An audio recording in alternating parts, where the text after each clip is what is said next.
मैंने उन लोगों से मिलने का सिलसिला शुरू किया हुआ है जो यूथ को खास तौर पर मुतासर करते हैं। अब मैं मिल रहा हूँ पाक व्हील्स के को फाउंडर, को चेयरमैन या होली सोली सब कुछ यही है, सुनील मंज साहब।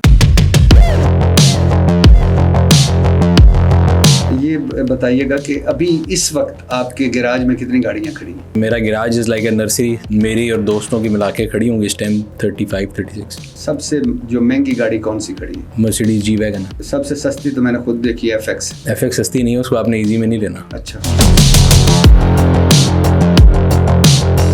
सुजुकी FX से करोला सस्ती है। उसकी रिस्टोरेशन के ऊपर मैंने कम से कम 1 मिलियन लगाया FX पे। हाँ जी। पहली मेरी गाड़ी थी FX और जिसमें मैंने ड्राइविंग सीखी, उससे ही सीखी। कमाल की गाड़ी है। जब भी मैं FX देखता हूँ, वो बाद में बेच दी, लेकिन मैं आज तक पछताता हूँ क्यों बेची। जिसके पास IDC 337 FX वो मुझे वापस कर सकता है। जितने में बेची थी उससे डबल कीमत दूंगी। गाड़ियों का शौक तो बहुत सारे लोगों को है। आपने इस शौक को कामयाब कारोबार में कैसे बदला? मुश्किलात भी आई होंगी, बहुत सी। क्या मसलन क्या? आपको मेहनत करनी पड़ेगी, कोई शॉर्टकट नहीं है। मैंने भट्टी साहब आखिरी जो छुट्टी है 2012 में की थी। घर वालों ने कहा नहीं कि आप किस चक्कर में पड़ गए, पैसे डाल डाल के थक गए? नहीं, घर वालों से मैंने कोई पैसे नहीं लिए अल्हम्दुलिल्लाह। मल्टीपल काम करके, एक्स्ट्रा काम करके, गिफ्ट शॉप भी की, मैंने गोश्त का काम भी किया, मैंने गाड़ियों के पार्ट्स का काम भी किया, मैंने गाड़ियों के डिटेलिंग सेंटर भी चलाया। कभी कोई खूबसूरत लड़की आपके साथ गाड़ी में बैठी होती है, कभी कोई बैठी होती है, ये आपने क्या चक्कर? भारत में गाड़ियां सस्ती क्यों है? अच्छा, ये बड़ा इंपॉर्टेंट सवाल है और अक्सर लोग जब कंपैरिजन करते हैं तो वो यही कहते हैं कि जी वहाँ पे देखें गाड़ी सस्ती है, यहाँ महंगी है। कुछ लोग कहते हैं कि आपके रिव्यूज टेक्निकली उसमें गहराई नहीं होती जब आप गाड़ी की दे रहे होती, और जानबदारी भी होती है। मतलब जो आप चीज बेचना चाहते हैं, ख्वाह वो मट्टी हो, आप सोना बनाकर बेच देते हैं। एक और आपके बारे में रिव्यू है कि सेकंड हैंड गाड़ियां जब आप बेचते हैं तो उसमें शफाफियत नहीं होती, उसमें आप बड़ा मार्जिन रखते हैं, उसमें बड़ी चीजें 19-20 छुपा जाते हैं। दुनिया को कौन रूल कर रहा है गाड़ियों में? दुनिया में गाड़ियों में अगर हम NEVs की बात करें, जो हम आजकल बात करते हैं कि जी इलेक्ट्रिक गाड़ियां ये वो, तो उसमें तो नो डाउट चाइना। हमारे मुल्क में एक बड़ा मारूफ अच्छा नाम डक्की भाई का भी है, और ये पता तब चला जब उन्होंने आपसे गाड़ी खरीदी। आजकल तो कोल्ड लखपत जेल में, अल्लाह उसकी मुश्किलें आसान करे। आमीन। सुना है बड़ी महंगी गाड़ी आपने बेची थी। उसने मेरे से गाड़ी ली थी तो उसका व्लॉग जब उसने शूट किया था तो वो सुबह 7 बजे आया था और दोपहर को तकरीबन 3 बजे मैंने उसको धक्के देके निकाला कि चला जाए, और वो जो शूट उसने किया था इतने घंटे में, वो उसके व्लॉग में शायद 1 मिनट था। सो मैं अपने सारे दोस्तों को बताता हूँ कि हम उसके कंटेंट से डिसएग्री कर सकते हैं, हम हर चीज़ से डिसएग्री कर सकते हैं, बट एक चीज़ तमाम कामयाब लोग जिन सबसे भी मेरी इंटरेक्शन हुई है उन सब में एक चीज़ मैंने कॉमन देखी, वो हार्ड वर्क है।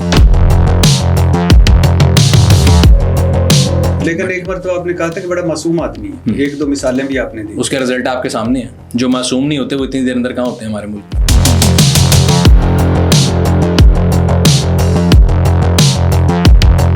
ये जो हुआ है, जो अचानक थोक के हिसाब से सारे यूट्यूबर्स को गए, बहुत सारों को गए। रजब भट्ट बाहर बैठा हुआ है, डक्की भाई जो है वो खैर से कोल्ड लखपत जेल में, बाकियों को नोटिस गए। ये क्या था, आप इसको कैसे देखते हैं? जब ये चीज़ हुई तो मैंने भी ये समझा कि जी ठीक है, उन्होंने कहा कि जी आपने जुए की प्रमोशन की है। वो सारे लोगों को उन्होंने उठा लिया है जो मॉरल पुलिसिंग कर रहे थे। अब कई कहानियां खुली कि वो डीलें कर रहे थे, नोटिस देते थे, फिर पैसे लेते थे, फिर उसके बाद मंथलियां ली जाती थी, और ये रैकेट था बड़ा और बड़ी हाई सतह पे, और फिर एक एजेंसी का नाम यूज करते थे। अगर आपकी फौज आपके मुल्क के सरहदों की हिफाजत कर रही है तो गिव देम ड्यू रिस्पेक्ट। उनके नाम को गलत जगह पे इस्तेमाल अगर कोई बंदा कर रहा है तो आपके सामने आ गया ना रिजल्ट। जो पॉलिसी बनाने वाले हैं, जो भी अगेन बात है मॉरल पुलिसिंग कर रहे हैं, आपने आज डक्की को जाके उठाया, जब तक उसने 6 मिलियन सब्सक्राइबर किए तब आप सो रहे थे।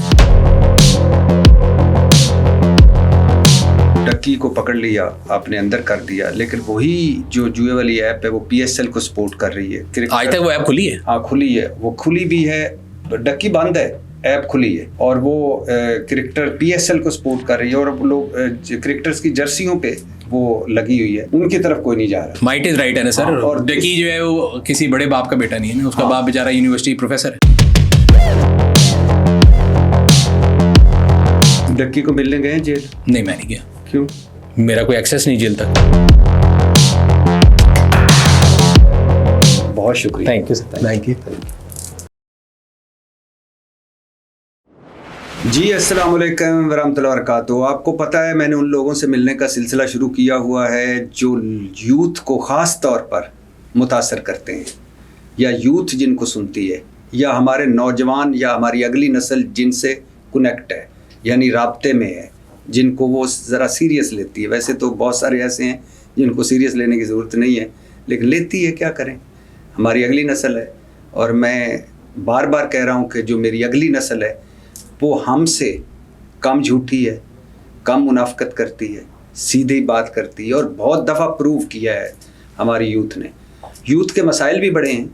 यूथ ज़ाहिर है जब मुआशरे में, सोसाइटी में, मुल्क में कोई एक ट्रैक ना हो, उनको सीधा रास्ता ना मिले, तो ज़ाहिर है जहाँ बेरोज़गारी है, जहाँ गुर्बत है, जहाँ महंगाई है, जहाँ शॉर्टकट हैं, जहाँ ऊपर बिलावल भुट्टो, मरियम नवाज़ साहबा बग़ैर कुछ काम किए अरबपति हों, तो नीचे गरीब का बच्चा जो बहुत ही टैलेंटेड भी हो, उसके लिए कोई रास्ता ना हो, तो यूथ में फ्रस्ट्रेशन भी आती है।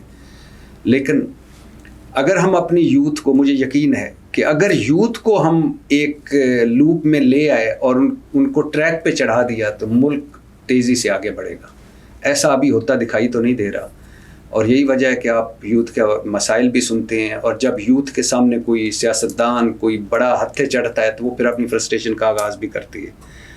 साहिल अदीम साहब से मैं मिल चुका हूँ, और अब मैं मिल रहा हूँ पाक व्हील्स के को फाउंडर या को चेयरमैन या होली सोली सब कुछ यही है, सुनील मंज साहब। और माई साहब का एक तारफ़ ये भी है कि माई साहब के बड़े भाई जो हैं सोहेल मंज, वो मेरे दोस्त हैं और पुराने दोस्त हैं। वो बेचारा इनकी शख्सियत के नीचे दब गया, हालांकि वो बड़ा पॉलिटिकल जेन्युइन वर्कर है मुस्लिम लीग का, और मेरे मुस्लिम लीग के बारे में, मुस्लिम लीग नून के बारे में जो ख्याल आते हैं, इसके बावजूद हमारी दोस्ती कायम है, और बड़ी गहरी दोस्ती कायम है। तो बहुत शुक्रिया सुनील भाई। भाई कहूँ, छोटा भाई हैं आप, जो आपका दिल करे कहते हैं। तो आपने स्टार्ट इससे किया कि जिन लोगों को फॉलो नहीं करना चाहिए उनको लोग फॉलो करते हैं। हाँ, उनमें से मुझे एक आप भी लगते हैं जिनको नहीं करना चाहिए, जिनको नहीं करना चाहिए। और लेकिन बड़ी मज़े की, कितने सब्सक्राइबर्स हैं आपके? ये सारे प्लेटफॉर्म से मिला के तकरीबन होंगे 7-8 मिलियन। 7-8 मिलियन। और मैं बड़ी मुश्किल से रिंग के अभी यूट्यूब 1 मिलियन पे पहुंचा हूँ, हालांकि मैं इनसे खुद को अकले कुल समझता हूँ, लेकिन यूथ क्या करे यार। अच्छा, तो मैंने सुना है कि आपकी दादी ने आपका नाम भारतीय एक्टर, अदाकार सुनील दत्त से मुतासर होकर आपका नाम रखा था। जी, शुक्र है दादी साहबा ने संजय दत्त नहीं देख लिया, वरना तो आप जो आपकी लुक है खलनायक वाली है। नहीं, अब तो नहीं रहेगी, पहले थी, करीब थी, लेकिन नहीं है, सही है, क्योंकि मेरी दादी जो हैं उनको सुनील दत्त साहब बहुत पसंद थे। कई लोग पूछते हैं सुनील गावस्कर, बट नहीं, I think Sunil Dutt was the inspiration. ना, सुनील दत्त साहब बहसियत इंसान बड़े अच्छे आदमी थे, अदाकार तो थे ही जी, वजीर भी रहे अपने दौर में। लेकिन अगर दादी संजय दत्त साहब को देख लेती तो मतलब आज हम संजय मंज के साथ बैठे थे, है ना? हो सकता था। तो कैसा लगता अगर आपको संजय डियर कह रहे होते लोग? नहीं, वैसे भी अभी मुझे अपना नाम से बड़ा पसंद है। Throughout the school days, college में, यूनिवर्सिटी में, I used to stand out because of my name.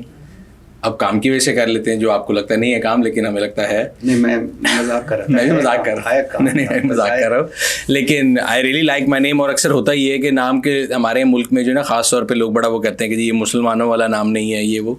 I think काम मुसलमानों वाले होने चाहिए, नाम में क्या रखा। हाँ, नाम में क्या रखा। लेकिन आपको कभी ये फील हुआ कि नाम की वजह से कोई के आप पे डाउट किया गया हो कि आप मुस्लिम ब्रदर और नॉट?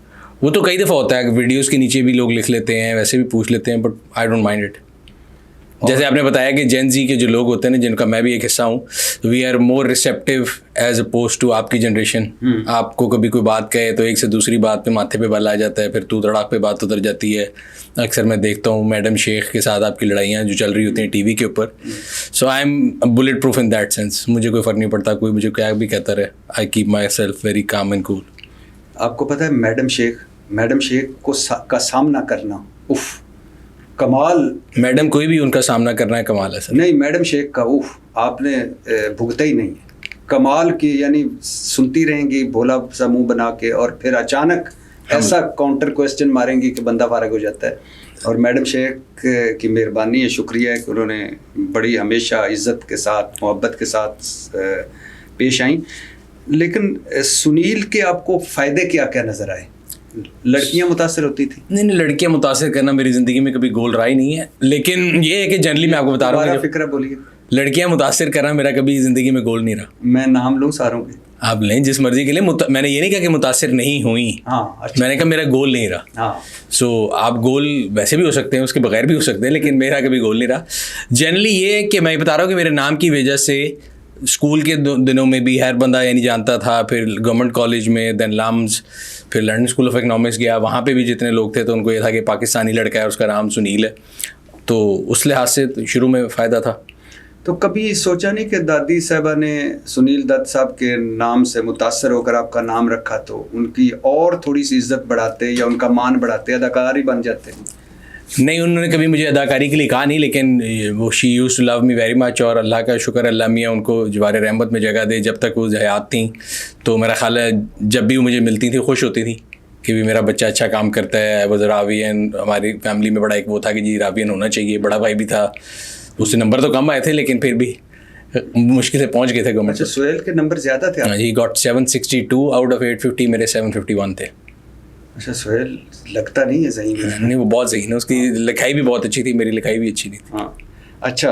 और ये मुझे हैरानी ये होती है कि आप लम्स में पढ़े, इकनॉमिक्स पढ़े, लंदन स्कूल ऑफ इकनॉमिक्स में गए, दादी का भी मान नहीं रखा, अदाकारी की तरफ भी नहीं गए, इकनॉमिक्स की तरफ भी नहीं गए, किसी और शोबे की तरफ भी नहीं गए, गाड़ियों में कैसे आ गए?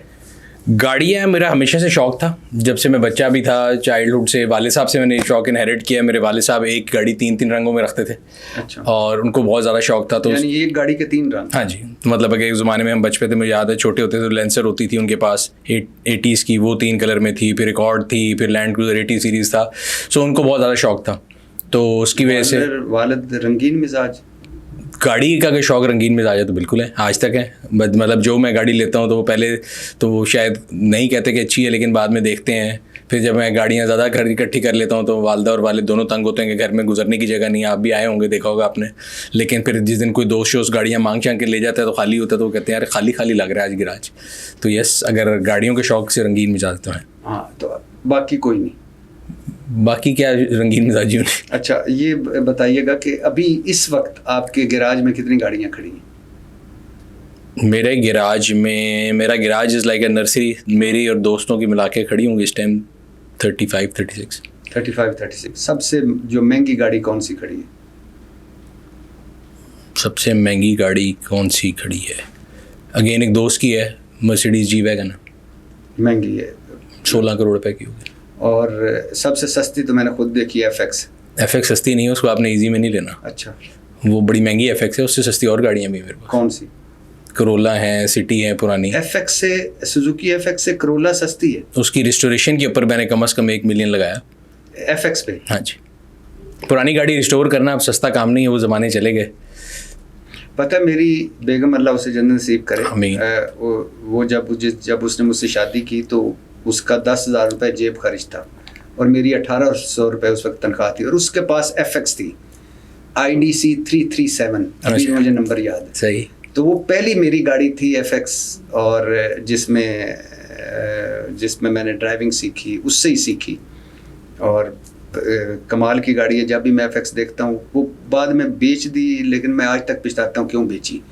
तो अब भी जब भी कोई FX गुजरती है तो मैं पीछे नंबर देखता हूँ कि वही तो नहीं है। हाँ, पुरानी गाड़ियों का ये होता है, जब आप बेच लेते हैं उसके बाद आप कई सालों बाद, 10-15 साल बाद जो है ना, आप कहते हैं क्या हुआ। और मैं उसी स्प्री के ऊपर लगा हूँ कि जितनी मैंने गाड़ियाँ पहले रखी थी मैं उनको दोबारा आहिस्ता आहिस्ता एक्वायर कर रहा हूँ। और जिसके पास IDC 337 FX, वो मुझे वापस कर सकता है, और जितने में बेची थी उससे डबल कीमत दूंगा। नहीं, अभी तो मैंने बता दिया, मिलियन से ऊपर FX की प्राइस है। भाईजान इतना भी ना करें, मार्केट रहने दें। अच्छा, तो अब आपने इकोनॉमिक्स की तरफ नहीं गए, अदाकारी की तरफ नहीं गए, किसी कॉलेज में किसी जगह पढ़ाने नहीं गए, गाड़ियों का शौक़ था, वालिद से आपने शौक़ ये आपको मिला, आप गाड़ियों की तरफ आए। अब उसके बाद अगला सवाल आता है कि गाड़ियों का शौक़ तो बहुत सारे लोगों को है, आपने इस शौक़ को कामयाब कारोबार में कैसे बदला? अच्छा, कारोबार का ये कि भट्ट साहब मैंने ज़िंदगी में कभी सीवी नहीं बनाई। सीवी होती है ना कि आपने जॉब करनी होती है। तो जब मैं लम्स में पढ़ रहा था तो मैं अपने आप को बड़ा वैल्यूएट करता था कि यार मेरे साथ के जितने लोग हैं वो सब मेरे से बेहतर होंगे।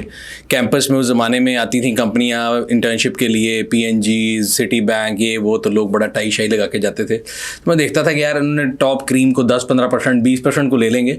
तो मेरी सेल्फ एवेल्यूशन ये थी कि मैं उनमें से नहीं हूँगा। सो मैंने तभी डिसाइड कर लिया कि I am not made for doing a job. ये नहीं कि मेरे को बहुत ब्राइट था, लेकिन मुझे पता था कि दीवार पे लिखा हुआ एक राइटिंग ऑन द वॉल है कि भाई तुम्हें नहीं कोई लेगा, तो अपना बंदोबस्त खुद करो। सो 2005 में जब मैंने MBA किया था, आपको याद होगा, तो पहला मेरा वेंचर था 18 के नाम से गिफ्ट शॉप MM आलम रोड पे खोली थी।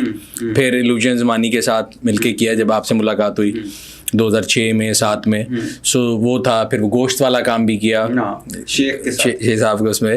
तो करते करते और side by side PakWheels started as a hobby in 2003 when I started my MBA। Raza से आप मिले हुए, मेरे जो पार्टनर है, he is the CEO of company. तो रज़ा और मैं, हमारा दफ्तर आमने सामने होता था लिबर्टी में। तो मैं रोज़ अपनी नई गाड़ियों पे PK GMC। तो मैं मुझे गाड़ियों का शौक हमेशा से था और अल्लाह का शुक्र है वालिद साहब ने वो शौक ऐसे पूरे किए कि जो मैं अपनी ज़िंदगी में कभी भी नहीं कर सकता था, जो उन्होंने लेके दी गाड़ियाँ। तो मैं हर रोज़ नई गाड़ी पे आता था, तो रज़ा और मैं शाम को इकट्ठे होते थे चाय पे। वो पूछता था यार कौन सी गाड़ी पे आए हो, ये कौन सी है, ये क्या है, ये क्या है। तो ऐसे ही हम एक दिन बैठे थे तो उसने मुझे कहा यार पाकिस्तान में ना IT बहुत ऊपर जाएगी। मैंने कहा मेरे ज़हन में तो IT ईमेल से आगे नहीं है, मुझे तो गाड़ियों के अलावा कुछ नज़र नहीं आता। तो उसने कहा जी why don't we start something related to cars and IT जहाँ पे दोनों इकट्ठे कर लें। That's how this idea came into being. और it started as Hanif Bhatti साहब जो हमारे को-फाउंडर हैं, उन्होंने अपने बेसमेंट में शुरू किया था, 2 कंप्यूटर रख के। जगजीश होता था डिज़ाइनर। माशाल्लाह, भट्टी आपकी ज़िंदगी में एक और भी है। हाँ जी, हाँ जी। वो भट्टी ये वाले भट्टी नहीं है, वो भट्टी कराची में बिथ आइलैंड है जहाँ से लॉन्चेस वगैरह चलती हैं। तो हनीफ भट्टी साहब जो हैं उन्होंने अपने घर में शुरू किया था, वहाँ से we joined hand with him. और फिर Aahista Aahista started as a forum जहाँ पे लोग खाली डिस्कशन करते। कहीं कोई ऐसा आइडिया नहीं था कि इसको बहुत बड़ा कारोबार बनाना है। मैं ऐसे बोलूँ कि जी सूरज की किरणें आ रही थी और कॉफ़ी का मग मेरे हाथ में था और मैंने सोचा, तख़य्युलात में ऐसा कुछ नहीं था। It was just a platform जहाँ पे लोग आते थे, गाड़ियों के बारे में डिस्कशन करते थे कि ये मेरी गाड़ी है, उसकी ये तस्वीर है। और लोग जो हैं वो, we can safely say PakWheels was the first social media platform of Pakistan. You can safely say to anybody कि पाकिस्तान का पहला सोशल मीडिया प्लेटफॉर्म, जब बिफोर ऑर्किड, इंस्टाग्राम, फेसबुक तब थे ही नहीं, तब पार्कव्हील्स था। और इनिशियली क्योंकि इतना गैप था मार्केट में, लोगों को एक जगह नहीं मिल रही थी, एक वर्ड था। और जब वो पार्कव्हील्स खुला तो इनिशियली एकदम मशरूम ग्रोथ हुई, लोगों ने आके पोस्टिंग शुरू कर दी। ये वो 2005 में we were the first one जो उन्होंने ऑनलाइन क्लासिफाइड शुरू किया। आपके जितने दोस्त हैं जो अखबारों से ताल्लुक़ रखते हैं, वो ऑफलाइन क्लासिफाइड थी। मालिक मुल्क से बाहर जा रहा है, आर्मी अफसर के इस्तेमाल की हुई, लेडी डॉक्टर ने चलाई हुई। वो गाड़ी का इश्तिहार इस तरह का होता था and they were charge on the basis of number of words और नंबर ऑफ सत्रों के ऊपर होता था। वो 400-500 रुपये का इश्तिहार उस ज़माने में बनता था, जो कि ना गाड़ी का कलर बताता था, ना गाड़ी की तस्वीरें दिखाता था, ना कंडीशन बताता था। उसकी लाइफ एक दिन थी, अगले दिन आप अगर चने खा रहे हो वो रेडी के ऊपर खड़े हुए तो वो उसके अंदर आपको वो डाल के देते थे मकई, तो उसकी लाइफ एक दिन की होती थी। सो प्रीडोमिनेटली हमारे ऑनलाइन क्लासिफाइड जो अगेन मैंने कोई इन्वेंट नहीं किए, दुनिया में एग्जिस्ट करते थे। We were the first mover in Pakistan. उसकी वजह से जब हमने पाकिस्तान में ऑनलाइन क्लासिफाइड शुरू किए, again first of in Pakistan, we were the first in any, आप उसमें ले लें पाकिस्तान में ऑनलाइन क्लासिफाइड में नंबर 1 पार्कव्हील्स था, सबसे पहले हम आए थे। हमारे बाद रोज़ी आई, फिर हमारे बाद ज़मीन आया, लेकिन पार्कव्हील्स नंबर 1 था, यानी फर्स्ट मूवर एडवांटेज की अगर बात करें तो। इस तरह ही फिर आहिस्ता आहिस्ता स्टार्ट हुआ। 2012 में we were the first company in Pakistan. लोग यहाँ से पैसा बाहर लेके जाते हैं, हम बाहर से $3.5 मिलियन की इन्वेस्टमेंट 2012 में लेके आए।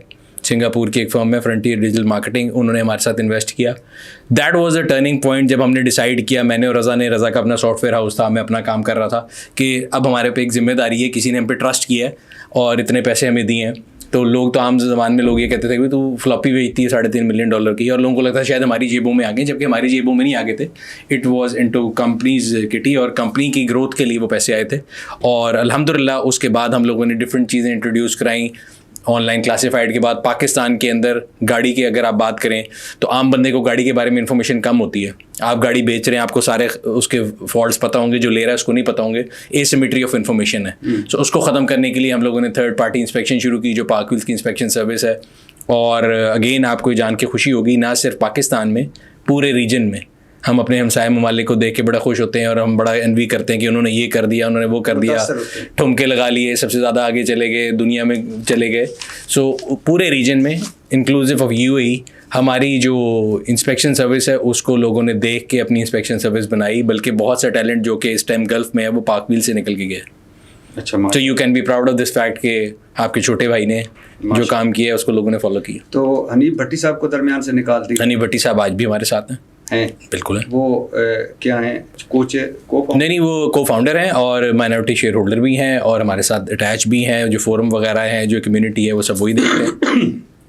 इसमें अच्छा, ये तो वो स्टोरी है जो आपने अभी सुनाई, जो कामयाबियों भरी स्टोरी है जी। मुश्किलात भी आई होंगी, चैलेंजेस भी आएंगे, क्या मसलन क्या? सबसे पहली चीज़ तो ये है कि जब आप एक ऐसी चीज़ करने जा रहे हैं जिसका पहले कोई वजूद ही नहीं है, मैंने आपको बताया सारी चीज़ें फर्स्ट ऑफ हैं, तो there is no path to follow कि किस तरह करना है। वेबसाइट पाकिस्तान में लोगों को वेबसाइट आप देखें तो रिक्शे के पीछे लिखा होता है 3500 रुपये में वेबसाइट बना लें। आम बंदे का कॉन्सेप्ट ये था कि जी वेबसाइट होगी तो आपके सर पे डॉलर गिरेंगे, कोई डॉलर नहीं गिरते। ठीक है, आपको मेहनत करनी पड़ती है, आपको बिजनेस बिल्ड करना पड़ता है और खाली वेबसाइट से कुछ नहीं हो जाता। There is a system behind the company. अब माशाल्लाह PakWheels is a family of 380 people जो काम कर रहे हैं। टोटल आपके 380 हैं लोग। और कितने ब्रांचेज हैं पाकिस्तान में? लाहौर, कराची, इस्लामाबाद में हमारे ऑफिसेज हैं। इसके अलावा फैसलाबाद, मुल्तान, पेशावर और छोटे शहरों में अगर आप देखें तो उन सब में भी, मुल्तान, गुजरांवाला, वहाँ पे हमारे रिमोटली जो है और जो लोग मौजूद हैं। अच्छा, और मुझे एक मरतबा सुहेल बता रहा था, आपका बड़ा भाई और मेरा दोस्त, कि बहुत अरसे तक हम इसमें पैसे डालते रहे। अब till 2021 PakWheels was not in green. So 2003 से लेके 2021 तक 18 साल ये वो बच्चा है जिसको उंगली पकड़ के चलाना पड़ा है आपको। और उसके बाद finally after 2021 you can say पाक व्हील्स जो है वो इज़ इन ग्रीन। उसकी रीज़न ये है कि अगेन पाकिस्तान में अगर मैंने बड़ा कूल बनना हो तो मैं कहूँ कि जी दुनिया में जितनी दौलत है वो इंटरनेट से आई है। हमारे यहाँ पे आपने देखा होगा कई लोग हैं जो कि गलत चीज़ों का सहारा लेके कहते हैं और लोगों को झूठ बोलते हैं कि भाई ये हमने इससे कमाया, उससे कमाया। मैं हमेशा लोगों को कहता हूँ, किसी यूनिवर्सिटी में जाऊँ, किसी स्कूल में जाऊँ, कि भाई आपको अगर रियलिटी चेक चाहिए तो रियलिटी चेक ये है कि आपको मेहनत करनी पड़ेगी, कोई शॉर्टकट नहीं है। मैंने भट्टी साहब आखिरी जो छुट्टी है 2012 में की थी, यानी 13 साल हो गए आपने छुट्टी नहीं की? कोई छुट्टी नहीं की। I work 7 days a week। और मैंने आपको देखा अपने घर में गाड़ियाँ खुद धोते हो? मैं गाड़ियाँ भी खुद धोता हूँ। और हमारे ज़्यादातर होता ये कि हर वीकेंड पे कोई ना कोई ऑटो शो, मेला या कोई इवेंट हो रहा होता है। अब अगर आप आज हम अक्टूबर में बैठे हैं, दिसंबर तक कोई ऐसा वीकेंड नहीं है कि जिस पे शो या मेला ना हो। तो आपकी जो हमारी भाभियाँ हैं वो माइंड नहीं करती? हमारी भाभियाँ और आपकी भाभियाँ कोई भी माइंड नहीं करती। मैं अपने काम के साथ सिंसियर हूँ। और जब आप डिसाइड कर लेना कि आपने काम करना है तो then there is no shortcut to it, पहली चीज़। और दूसरी चीज़ जो स्टार्टअप कल्चर है उसके बारे में मैं ज़रूर बात करूँगा। पाकिस्तान में हम ये बात करते हैं दुनिया को देख के कि जो दुनिया में स्टार्टअप कल्चर बड़ा चला हुआ है।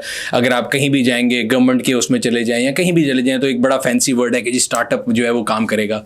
जबकि पाकिस्तान में अगर हम बात करें realistically speaking, when you are doing a startup तो कोई भी स्टेट मशीनरी या कोई भी आपको हेल्प करने नहीं आएगा।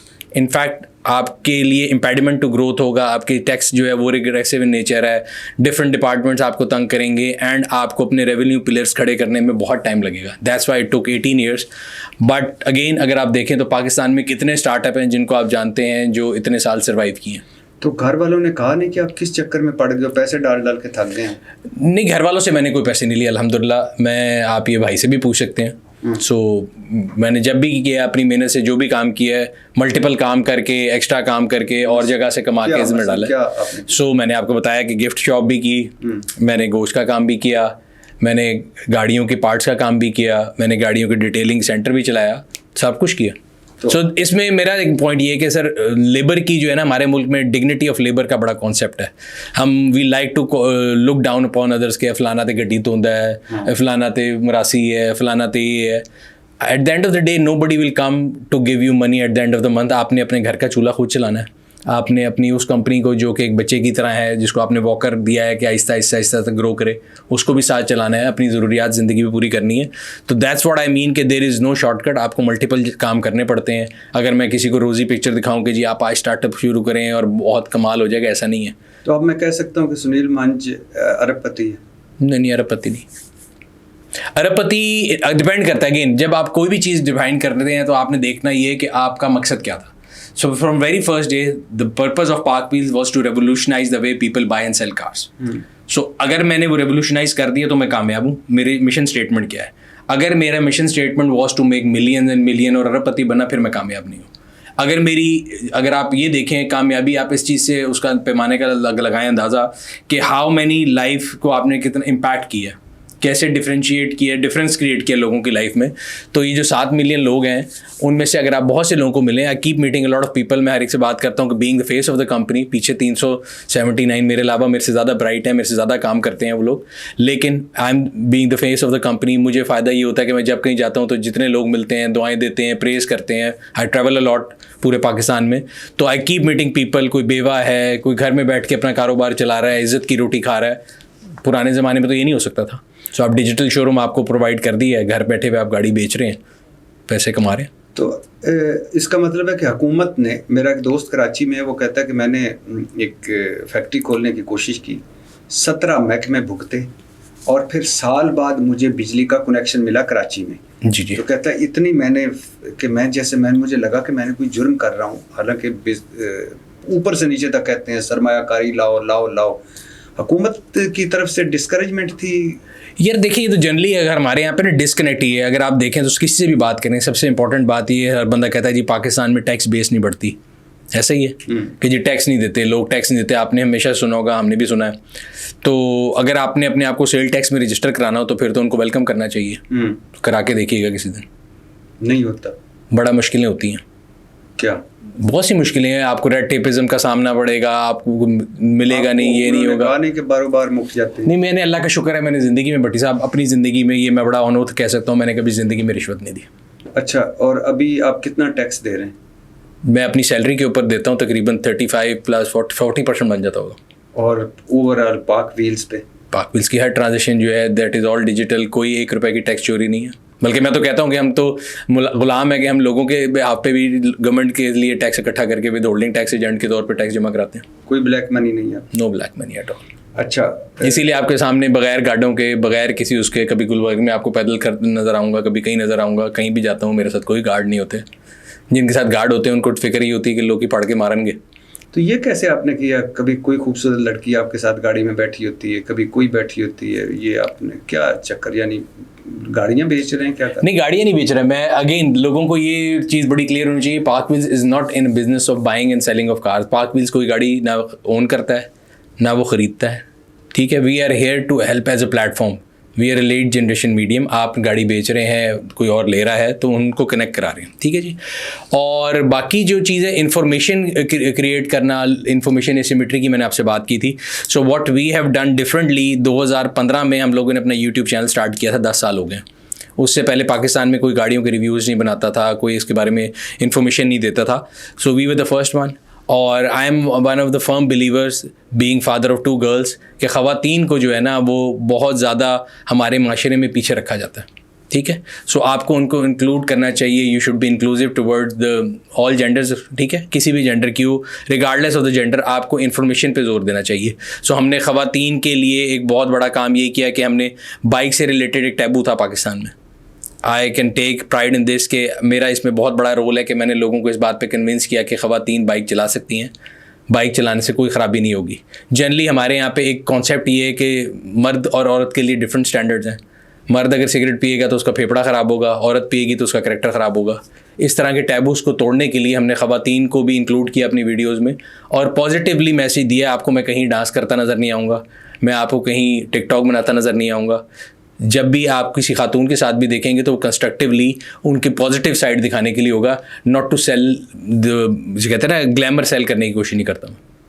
मैं इन्फॉर्मेशन देने वाला आदमी हूँ, मैं ग्लैमर वाला आदमी नहीं. ये एक आपने टर्म यूज़ की थी, रिवर्स रॉबिनहुड, ये क्या टर्म है? रॉबिनहुड आपने बचपन में सुना था कि वो अमीरों से पैसे लेके गरीबों को देता था. इस साल जब बजट आया तो हमने सुना कि जी गाड़ियाँ, पहले तो फॉल्स न्यूज़ आई हमेशा की तरह, गाड़ियाँ सस्ती हो जाएंगी, रेल पेल हो जाएगी, ये वो. तो जब भी चैनल्स वाले बुला लेते हैं उनको लगता है कि शायद ये कागजी रस्तू शायद कुछ बता दे, तो उनकी स्टार्ट होता था कि जी गाड़ियाँ सस्ती हो जाएंगी. मैंने कहता था नहीं होंगी. तो वो कहते थे आप कैसी बातें कर रहे हैं, हमें पता है. मैंने कहा चलो जब बजट आएगा तो देख लेंगे. सो बजट आया तो हुआ क्या, गाड़ियाँ सस्ती हुई. कौन सी? वो जो अमीर आदमी लेता है, मर्सिडीज़ जी वैगन, 16 करोड़ वाली जो गाड़ी है वो 14 की पड़ना शुरू हो गई। लेक्सिस LX 600 जो 13 करोड़ का था वो 11 करोड़ का पड़ना शुरू हो गया, तो लगभग 2 करोड़ रुपये कम हो गया। एट द सेम टाइम आम आदमी की सवारी, जिसमें आपने कहा था सुजुकी हर बंदा पहली गाड़ी लेता है, तो सुजुकी की स्टार्टिंग गाड़ी जो है 660 सीसी ऑल्टो जो है वो तकरीबन 1,80,000 महंगी कर दी।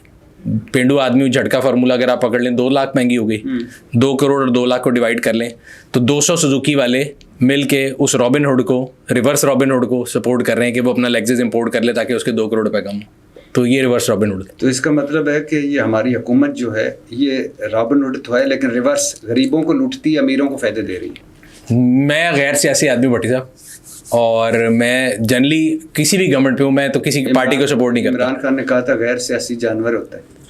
सर मैं अपनी राय जो है ना, पॉलिटिकल राय नहीं रखता किसी तरह की, बिकॉज मुझे लगता है मेरा और आपका काम उस लिहाज से सेम है, और मेरा इस पर बड़ा क्लियर स्टांस है कि अगर जज जो है ना वो किसी एक पार्टी को फेवर कर रहा होगा तो फिर वो जज नहीं कर सकता।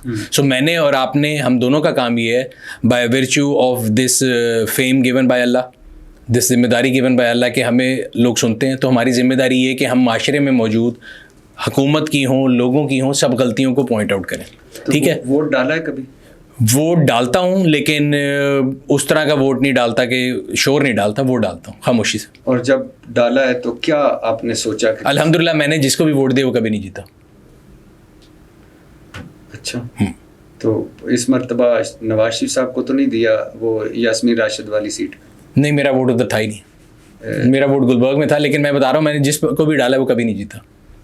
सियालकोट में ख्वाजा आसिफ साहब को तो नहीं डाला? नहीं सर, मैं कह रहा हूँ मेरा लाहौर में वोट है, मैं सियालकोट कहाँ चला गया। अच्छा, मरीम नवाज साहबा को डाला? नहीं, वो भी मेरे हल्के में नहीं आते।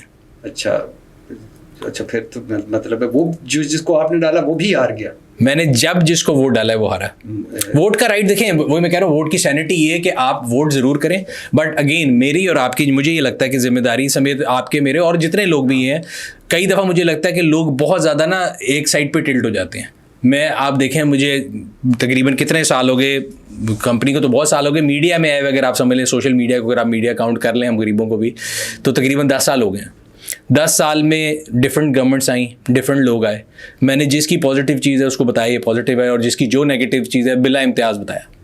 अच्छा, ये मैं आगे पॉजिटिव नेगेटिव पे आता हूँ, लेकिन ये क्यों किया हुकूमत ने? कोई आज अब सियासत से हट जाएं, एज ए शहरी हम बात करते हैं, तो क्यों किया हुकूमत ने कि गरीबों की गाड़ियां महंगी कर दी, अमीरों की सस्ती कर दी? यार उसके अंदर भी 2 बातें भट्ट साहब, जो अगर वही बात है, अगले की मजबूरी समझनी चाहिए। सो IMF से हम पैसा लेते हैं। IMF जो है उसने कहा कि जी आपने जो बैरियर बहुत ज़्यादा रेस किए हुए अपनी ऑटो इंडस्ट्री को प्रोटेक्ट किया हुआ है, बहुत ज़्यादा ऑटो भी थी, सीमेंट भी थी और भी थी, तो आप उस प्रोटेक्शन को ख़त्म करें और फ्री ट्रेड को जो है ना वो सपोर्ट करें। अंकल ट्रम्प जब से आए हैं, आपको पता है, उन्होंने कहा कि जी अपनी तरफ से बैरियर उन्होंने इकट्ठे कर दिए हैं, उठा दिए हैं, टैरिफ शैरिफ लगा रहे हैं और बाकी उनको का काम करें। तो IMF ने प्रेशर दिया था कि जी आप जो है अपनी ऑटो इंडस्ट्री को प्रोटेक्ट ना करें, तो उसके लिए आपने सुना होगा 5 साल पुरानी गाड़ी इंपोर्ट होने की कमर्शियल इजाज़त मिल रही है, तो उस तरह की चीज़ें थी। और उन्होंने ये कहा कि बतदरीज इन 5 years time the maximum duty, additional custom duty, regulatory duty मिला के सारा कुछ मैक्सिमम 15% होगी अगले 5 साल बाद। तो ये भी तो कर सकते थे कि नीचे वाली सस्तियां कर दें, ऊपर वाली महंगी कर दें। नीचे वाली लोकल बन रही है ना, इंपोर्ट वाली का खाली उन्होंने कम किया, रेगुलेटरी ड्यूटी बेसिकली हटाई थी, और लोकल वाली में उन्होंने ये किया कि एक वर्ड आपने सुना होगा NEV, न्यू एनर्जी व्हीकल्स, क्योंकि we want to go green. पूरी दुनिया में एक चल रहा है कि जी इलेक्ट्रिक और न्यू एनर्जी व्हीकल्स जो है उनको सपोर्ट किया जाए ताकि एमिशंस कम हो। तो उन्होंने एक NEV जो टैक्स टाइम की चीज़ लगाई थी, जिसमें सुजुकी ऑल्टो जो है वो भी गैसोलीन इंजन है, तो तमाम गैसोलीन इंजन बल्कि हाइब्रिड पे भी लग गया। सिर्फ प्लग इन हाइब्रिड और इलेक्ट्रिक गाड़ियाँ जो है वो से मुबर्रह हैं, बाकी सब पे लग गया। तो जब सब पे लग गया तो बाय वर्च्यू वो सारी महंगी हो गई। और अगर मैं एज अ टैक्स कलेक्टर देखूं तो ज़्यादा गाड़ियां बिकती हैं ऑल्टो, सबसे ज़्यादा बिकने वाली गाड़ी ऑल्टो है। उस पर जब मैं रेवेन्यू बढ़ाऊंगा, वो 2 लाख को जब मैं मल्टीप्लाई करूंगा तो कितना ज़्यादा इफेक्ट होगा। आपने एक आपका मैं क्लिप देख रहा था, मुझे अब एग्जैक्ट याद नहीं, आप कोई मर्सिडीज की बात कर रहे थे, आज़ाद कश्मीर हुकूमत के हवाले से बात कर रहे थे, जी सरकारी मर्सिडीज, वो क्या था? वो एक अखबार में इश्तिहार आया था, 580 प्लग इन हाइब्रिड का इश्तिहार आया था, AMG थी कोई उस ज़माने में, आज़ाद कश्मीर हुकूमत। हाँ जी, हमारे पास डॉलर नहीं थे, LC नहीं खुलती थी, टमाटर प्याज क्लियर कराने के पैसे नहीं थे। ऑटो इंडस्ट्री जो है वो तकरीबन अगर आप साल में 365 दिन होते हैं, 200 दिन बंद थी, क्योंकि उनकी CKD किटें नहीं आ सकती थी। और एक जिसे कहते हैं ना वैक्यूम क्रिएट हुआ था, हर बंदा डिप्रेस था। तो एकदम मैंने अखबार में इश्तिहार देखा, मैंने कहा यार ये क्या है, ये वो कहते हैं ना खुला तजाद, ये तो खुला तजाद है। हमें कह रहे हैं पेट पे पत्थर बांध लो, खुद 560E AMG लेनी है ना, शादी भी नहीं लेनी, AMG लेनी है। तो चोपड़ियाँ नहीं कहते, 2 चोपड़ियाँ, तो उसके खिलाफ शादी और AMG में क्या फ़र्क है? सर AMG जो है वो एक स्टाइलिंग किट थी उसके ऊपर, जिसकी वजह से वो महंगी हो जाती है। तो अगर आप AMG अगर बगैर उसके लेते हैं तो शायद करोड़ रुपए का फ़र्क पड़ता था। बात वो नहीं था, बात सिग्नलिंग की थी कि अगर आपने एक चीज़ लेनी है तो वही बात है, अब आप 560ES ले लेते, प्लग इन हाइब्रिड ले लेते, AMG ना लेते। तो जो इश्तिहार था 0 मीटर ये वो, तो वो उसके बारे में मैंने एक वीडियो बनाई थी। अच्छा, मैं कहीं पढ़ रहा थैंकफुली वैसे उन्होंने सुन ली थी मेरी बात, चेंज कर दिया था, वो कैंसिल हो गया टेंडर। अच्छा, ये बड़ी कंट्रीब्यूशन है। अच्छा, मैं सुन रहा था, एक जगह सुना भी, किताब में भी पढ़ा कि जब नेहरू साहब आ रहे थे ना सियासत में, तो वालिद साहब ने पहले तो बड़ा उनके रोकने की कोशिश की कि ना काम कर, बड़ा तू अजीबो गरीब नाजो नहम में पला हुआ बच्चा, और ये जब वो ना माना तो उन्होंने उससे सारी जो सहूलतें ले सकते थे ले के कहा कि अब तू शुरू हो जा, और 3 बातें याद रखना, 3 चीज़ें तुमने कभी नहीं महंगी होने देनी। 1, आटा, क्योंकि ये हर आदमी रोटी खाता है, और यानी खाने के चावल आटा। दूसरा, सिनेमा की टिकट, कि हर बंदे की तफरीह के लिए उसकी ख्वाहिश होती है, गरीब अमीर की। चौथा, सवारी, साइकिल या मोटरसाइकिल, वो हमेशा तुमने कोशिश करनी कि सस्ती हो। तीसरा मैं कर गया, आटा, सिनेमा की टिकट, मोटरसाइकिल या मोटरसाइकिल सवारी, 3। और आज हैरत अंगेज़ बात यह है कि तीनों चीज़ें पाकिस्तान की निस्बत सस्ती हैं वहाँ भारत में। आज भी सवारी भी सस्ती है, बाकी भी। तो मैं पूछना ये चाह रहा था कि भारत में गाड़ियाँ सस्ती क्यों हैं? अच्छा, ये बड़ा इंपॉर्टेंट सवाल है, और अक्सर लोग जब कंपैरिजन करते हैं तो वो यही कहते हैं कि जी वहाँ पे देखें गाड़ी सस्ती है, यहाँ महंगी है। कंपैरिजन एप्पल टू एप्पल होना चाहिए, एप्पल टू ऑरेंज नहीं होना चाहिए। पहली बात तो ये, अगर आप कोई भी इंडस्ट्री को समझें, अगर आपने ये टिश्यू का डब्बा भी बनाना है या कार्ड बनाना है लेट्स से, तो जब आप कार्ड बनवाते हैं तो पहला मोल्ड महंगा होता है, फिर आपने उसमें से जितने कार्ड बनाने हो, जितने ज़्यादा बनते रहें, पर यूनिट कॉस्ट नीचे आती रहती है। ये हर इंडस्ट्री का है। अगर आपने बोतल बनानी है, ये कवर बनाना है, कुछ भी बनाना है, मोल्ड की कॉस्ट होती है, और फिर वो डिवाइड होगा नंबर ऑफ यूनिट प्रोड्यूस पे। तो एग्जांपल ले लेते हैं, अगर सुजुकी ऑल्टो है, हमारे यहाँ 40,000 यूनिट बिकते हैं, उनके यहाँ 12 लाख बिकती है। तो जिस बंदे ने उसके बम्पर बनाने हैं वो उसको सस्ती कॉस्ट दे सकता है, हमारे यहाँ महंगी होगी। तो पहली बात तो ये कि by virtue of the size of the industry उनके पास ये लिबर्टी है कि उनकी कॉस्टिंग ऑब्वियसली हमसे कम होगी। सेकेंडली, हम एक चीज़ को कंपेयर करते हैं, दूसरी को नहीं करते। हम जब MBA कर रहे थे तो हमने HP का एक केस पढ़ा था कि HP जो प्रिंटर होते थे उन्होंने पूरी दुनिया को उड़ा के रख दिया था, क्योंकि वो प्रिंटर सस्ता देते थे, बाद में कार्ट्रिज तो उनसे लेनी थी। तो 4,000 का प्रिंटर था, 3800 रुपये की कार्ट्रिज थी।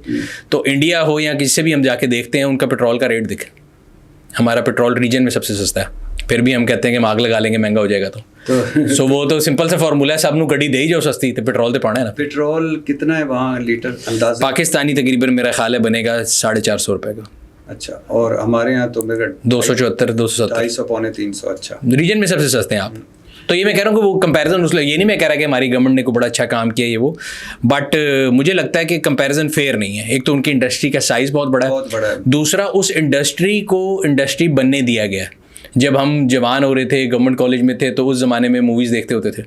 इंडिया से हमारी इंटरेक्शन मूवी के थ्रू ही होती थी, तो उनकी मूवी में मारुति होती थी, स्टीम होती थी, या एम्बेसडर गाड़ी होती थी सबके पास। हमारी मूवीज़ में पिजारो, BMW, मर्सिडीज, हम कहते हैं कि वाह जी वाह, साड़ा मुल्क कितना अच्छा है।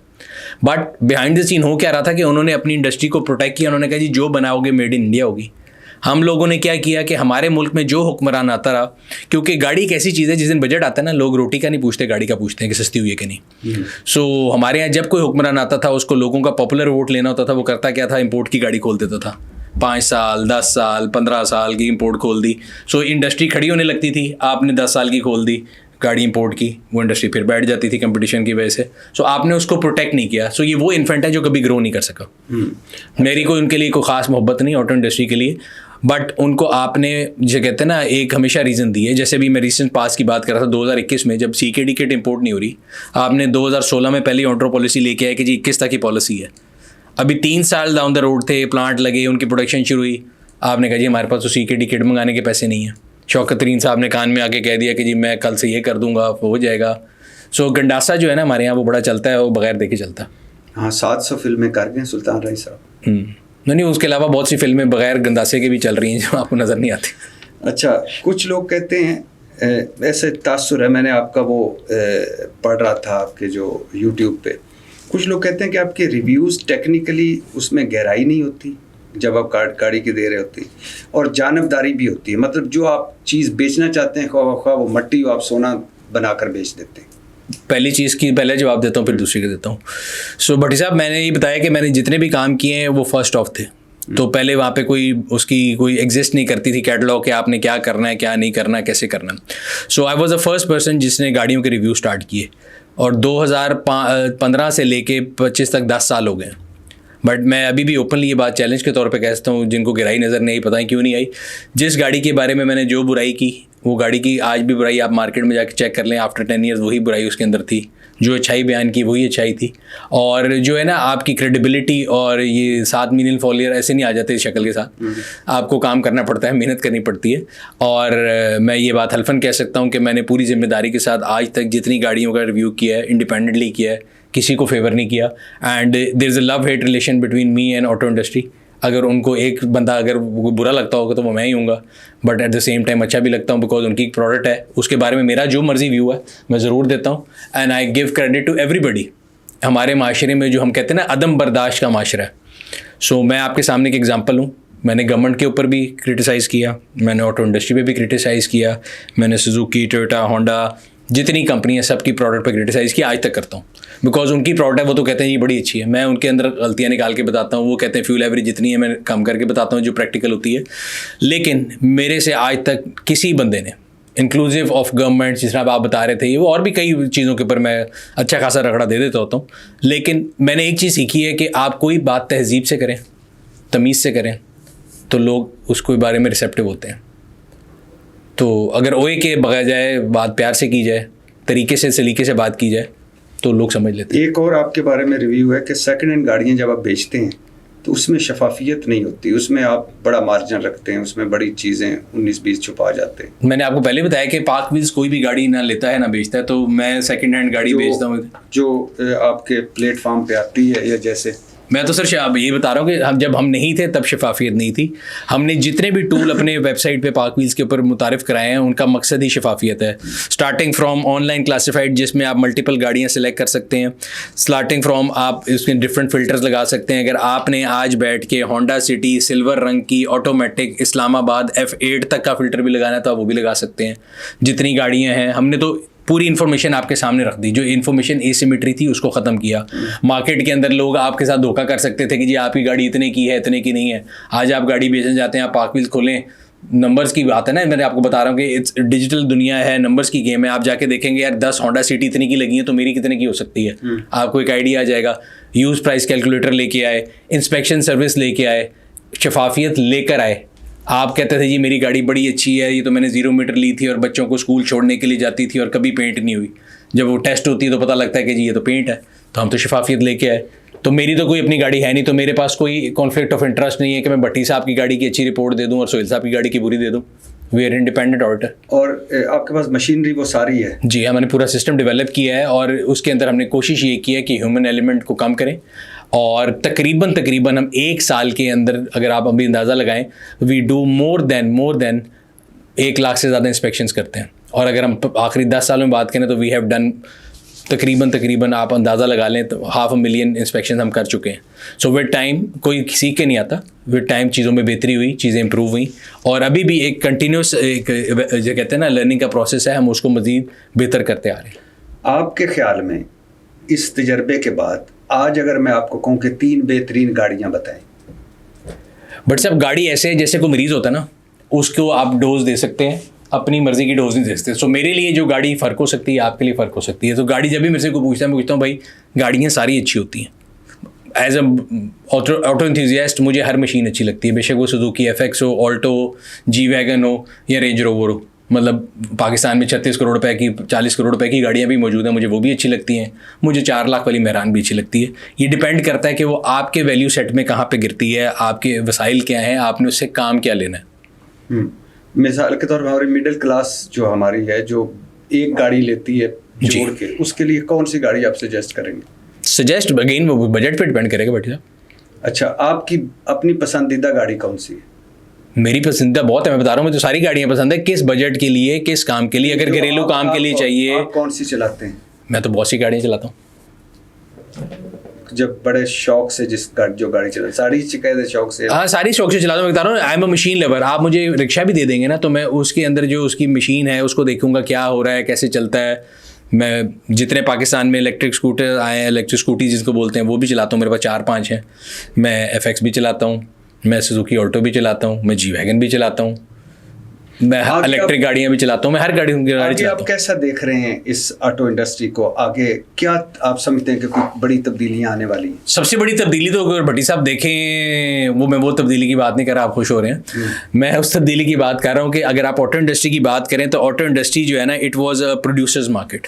आप गाड़ी लेने जाते थे, 8-8 महीने का वेट होता था, 3 मैन्युफैक्चरर थे, ऑन का कल्चर था। आपको गाड़ी कल चाहिए, बच्चे के स्कूल कॉलेज में एडमिशन हुआ, तो आप यहाँ तो एक्स्ट्रा पैसे दें वरना 8 महीने वेट करें। वहाँ से स्टार्ट होके 3 कंपनियों से आज 13 कंपनियाँ, कंपटीशन आ गया है, ऑन से ऑफ की मार्केट हो गई है। It's a consumers market now. Producer market से आप कंज्यूमर मार्केट पे आ गए हैं। और मैं हमेशा बताता हूँ कि मैं इकोनॉमिक्स का स्टूडेंट हूँ, और मैं कहता हूँ कि कंपटीशन जो है ना, वो चीज़ों को अपनी बेस्ट आउटकम पे लेके आता है। And this is what we are seeing right now.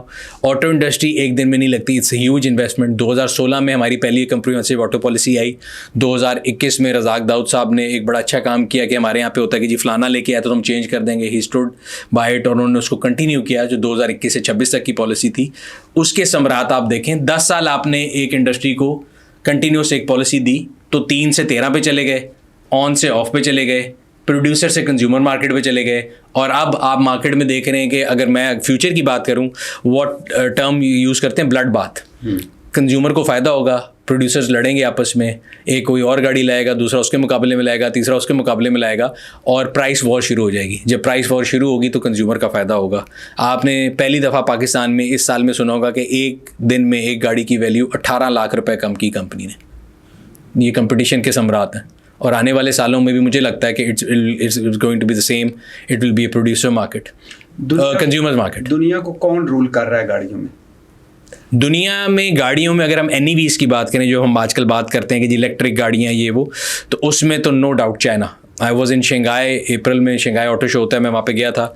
वहाँ पे मैंने जंप मारने वाली गाड़ियाँ देखी, तैरने वाली गाड़ियाँ देखी, ऐसी गाड़ियाँ देखी जिनके ऊपर मैन साइज ड्रोन थे कि आप गाड़ी में अगर फंस गए एक जगह पर रश है तो वो ड्रोन अलहदा होगा गाड़ी से और आपको आगे ले जाएगा। तो China is doing wonders in car industry. और अगर हम हिस्ट्री की बात करें ना भट्टी साहब, पहले अमेरिकन गाड़ी बनाते थे, मसल कार्स होती थी, तो वो कहते थे हमें गाड़ी बनानी आती है, ये अफीम चीज़ जो जापानी, ये क्या गाड़ी बनाएंगे। ठीक है जी, फिर जापानियों का दौर आया, उन्होंने गाड़ियाँ बनाई, उन्होंने एक जो कहते हैं ना नेक्स्ट लेवल पे गाड़ियों को लेकर गए, और उनकी जो प्रोसीजर थे जिसके ऊपर उन्होंने गाड़ियाँ बनाई, ज़ीरो सिग्मा, और जिसे कहते हैं ना एक पूरे मेथडोलॉजिकल वे से उन्होंने गाड़ियाँ बनाई। फिर उन्होंने रूल किया। फिर ज़माना आया कोरियंस का। जब कोरियन ने बनाना शुरू किया तो जापानियों ने कहा इन्होंने क्यों बनानी, इन्हें कैसी आएंगी, ये तो इनको पता ही कुछ नहीं है। फिर कोरियंस ने रूल किया। नाउ इंजन से गेम आ गई बैटरी के ऊपर, और बैटरी वाली गाड़ियाँ, इलेक्ट्रिक गाड़ियों में अगर आप अमेरिकन कहना कि जी हमारा इतना बड़ा हिस्ट्री है, हम गाड़ी बनाना जानते हैं, तो जहाँ पे आके गेम बराबर हो गई। आप बनाना चाहते थे इंजन वाली गाड़ी, हम बना रहे हैं बिजली वाली गाड़ी। तो बिजली वाली गाड़ी में, इलेक्ट्रिक गाड़ी में, NEV व्हीकल्स में China is going to rule the world. ना सिर्फ गाड़ियों में, अभी आपने पिछले दिनों देखा है, तो आपने देखा होगा हमारे हमसायों के राफेल गिरे हैं, किससे गिरे हैं? चाइना की टेक्नोलॉजी से गिरे हैं। तो China is ruling the world. और वो वक्त आ सकता है कभी, शायद हम ना हों, कि जब सड़कें एक यादगार के तौर पर बन जाएं और गाड़ियां सारी उड़ने वाली आएँ। नहीं, यादगार तो नहीं रह सकती। अगर आप अभी भी देखें तो प्राइमरी मोड ऑफ कम्युनिकेशन तो अभी भी रोड ही हैं और रहेंगी। और मैं तो उस ज़रा ओल्ड स्कूल आदमी हूँ, मैं तो ये भी देखता हूँ कि ज़रूरी नहीं है कि हमारे मुल्क में एटलीस्ट, मुझे नहीं लगता कि तमाम जो जिस तरह आप कह रहे हैं कि बाय 2030 जो है सारी गाड़ी इलेक्ट्रिक हो जाएंगी, मुझे नहीं लगता ऐसा। पेट्रोल डीजल रहेगा। पेट्रोल डीजल ले लें। NEV में और भी बहुत सी चीज़ें हैं, इलेक्ट्रिक के अलावा प्लग इन हाइब्रिड्स हैं, रेंज एक्सटेंडेबल EVs हैं। वो हमारे जो है ना कल्चर को, हमारे जो सेटअप है उसको ज़्यादा सूट करती हैं। अच्छा, आपसे हर शोबे के लोगों ने आते हैं, बात करते हैं, गाड़ियां खरीदने की कोशिश करते हैं। कौन सा शोबा आपको ज़्यादा कंजूस लगता है, ज़्यादा केयरफुल लगता है गाड़ियों के बारे में? केयरफुल लगता है, हाँ। आई थिंक जो जनरली मैंने देखा है, तमाम लोग गाड़ी जो है ना, car is very high involvement product. So वो लोग जिन्होंने कभी प्रॉपर्टी खरीदी हो उनके लिए सेकंड लार्जेस्ट परचेज होती है। मेरे जैसे जिन्होंने कभी प्रॉपर्टी नहीं खरीदी उनके लिए largest purchase of their life होती है। तो लोग बहुत ज़्यादा सोचते हैं, समझते हैं, हर शोबे के लोग। और अगेन जो काम हम कर रहे हैं, हम इंफॉर्मेशन एसिमेट्री ख़त्म कर रहे हैं, तो लोगों का सबसे ज़्यादा मशवरा यही होता है कि जी बताएं कौन सी गाड़ी लें। एक चीज़ जो दुनिया से हमारे मुल्क में फ़र्क है वो ये है कि दुनिया में लोग गाड़ी को एज एन एक्सपेंस देखते हैं, हमारे यहाँ एज एन एसेट देखते हैं। हम गाड़ी अपने से ज़्यादा अगले वाले के बारे में परेशान होते हैं, कल नू बिकेगी। बिकॉज हमारे यहाँ पे गाड़ी को लोग स्टोरेज ऑफ वेल्थ के तौर पे यूज़ करते हैं कि कल को बच्चे की यूनिवर्सिटी की फ़ीस देनी होगी तो इसको बेचेंगे और फीस दे देंगे, बच्चे की शादी करनी होगी तो इसको बेचेंगे तो फीस शादी का खर्चा निकाल लेंगे। तो they don't take car as an expense. That's why उनके जो सवाल होते हैं, उनकी जो परेशानी होती हैं वो कहीं ज़्यादा हैं। दुनिया में बाहर आप जाएँ वो आपको ज़ीरो इंटरेस्ट पर गाड़ियाँ दे रहे होते हैं कि लेके चले जाओ। पाकिस्तान में ऐसा नहीं है, हमारे यहाँ लीजिंग भी बड़ी मुश्किल है और जनरली लोग जो हैं वो काफ़ी ज़्यादा पैसे इकट्ठे करके फिर गाड़ी ले रहे होते हैं।